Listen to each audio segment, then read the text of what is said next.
সুপ্রিয় দর্শক আসসালামু আলাইকুম। আশা করি সবাই ভালো আছেন। তো অনেকদিন পর ভাবলাম যে কোথাও একটা জায়গায় ঘুরতে যাই। তো হঠাৎ করে চলে আসলাম ফয়েজ লেকে। তো এখানে এসে দেখি অনেক ভিড়।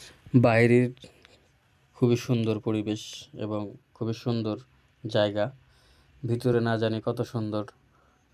তো ভাবলাম যে ভিতরে ঢুকবো। টিকিট কাউন্টারে গেলাম। টিকিট কাউন্টার ভাইয়ের সাথে কথা বললাম। ভাই বলল ৩০০ টাকা পিস। তো টিকিট আর নিলাম না। বাইরের সৌন্দর্যটুকু দেখলাম। তো পরে দেখি যে আহ, অনেক লোকজন ভিতরে ঢুকতেছে টিকিট হাতে নিয়ে।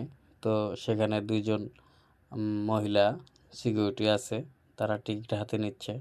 ভিতরের সৌন্দর্য থেকে আমার কাছে বাইরের সৌন্দর্যটুকুই ভালো লাগলো। তাই ভাবলাম যে বাইরে একটু ঘুরি, দেখি চারপাশে কি কি রয়েছে। পার্কের সামনেই দেখতে পেলাম একটা অনেক বড় রাস্তা।